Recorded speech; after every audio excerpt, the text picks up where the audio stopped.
না নিলাম না, 1600 টাকা বলছে, দেবে না। হ্যাঁ পাইকারি এক পেটি 1600 টাকা বলেছি, 1 কিলো সাইজ, ওরা বলছে 1700। আমাদের বাজারে চলবে না, বাজারে আপনি সামনে পূজা, মাছ খাবে না তো মাছ, 1700 টাকা বিক্রি হবে না বাজারে। 1700 নিলে আপনাকে তো সব 20 টাকা খরচা, 17.5 বেচতে হবে, বাজারে বিক্রি হবে না। না না, একদিন মধ্যে খেতেই পারবে না।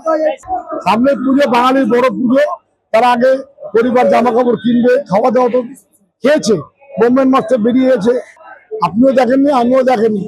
পদ্মা কি, চিটাগাং কি, বরিশাল কে দেখেছি? লোকে বলে পদ্মা, পদ্মা না তো। যাই হোক, বাংলাদেশের মাছ অতিরিক্ত দাম বলে আমাদের পক্ষে সম্ভব না, নিয়ে বেচতে পারবো না। তারা চেষ্টা করবে বেশি বেচার, না বেচতে পারে দুদিন পরে কম দামে বেচবে। এখন তো কিনে নিয়ে এসছে, খরচা বেশি ওদের, ওরা যেরকম কিনা সেরকম ধরে। আমাদের প্রত্যেক বছরের মতো এই বছরও বাংলাদেশ গভর্নমেন্ট দুর্গাপুজোর উপলক্ষে মাছ প্রদান করলো। জুলাই মাসে আমরা চিঠি লিখেছিলাম বাংলাদেশ সরকারকে, ওনারা 1200 মেট্রিক টন মাছ আমাদেরকে দিয়েছেন, যার জন্য আমরা ওনাদের খুবই ধন্যবাদ দিই। গতকালকে থেকে মাছ ঢুকতে আরম্ভ করেছে, প্রায় 50 মেট্রিক টন মাছ ঢুকেছে, যেটা আজকে বিভিন্ন বাজারে ইনক্লুডিং হাওড়া মাছ বাজারে বিক্রি হচ্ছে। বাংলাদেশে মাছের যোগান খুব কম, মাছের ল্যান্ডিং খুব খারাপ। এই মাছটা যে এসছে দুদিন, আমরা মানে একসঙ্গে 2-3 দিনের স্টক করে তারপরে এই 50 মেট্রিক টন আসতে পেরেছে। এভরিডে মাছ আসবে, কিন্তু পরিমাণটা খুব কম হবে, কারণ বাংলাদেশে ল্যান্ডিং নেই। মাছ ল্যান্ডিং না হওয়ার কারণে দামও বেশি আছে বাংলাদেশে আর এখানেও। এইখানে আপনি ধরে নিন, অকশানে আমাদের মাছ বিক্রি হয়, ফিক্স রেট তো হয় না, ধরুন কিলো সাইজের মাছ 1500, 1600, 1700 এরকম বিক্রি হচ্ছে।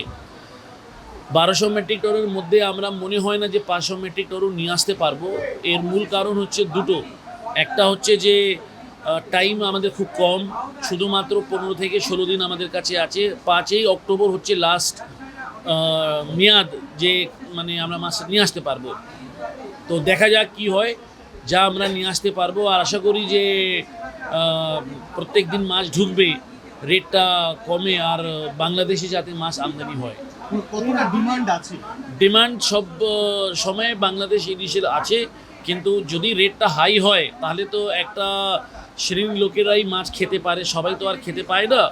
যেমন কিছুদিন আগে গুজরাতের মাছের খুব হেভি ল্যান্ডিং হলো, মানে প্রায় 1.5 মাসেই কিন্তু 4000 মেট্রিক টন মাছ এলো, তাহলে গরিব মানুষও কিন্তু মাছ খেতে পেলো।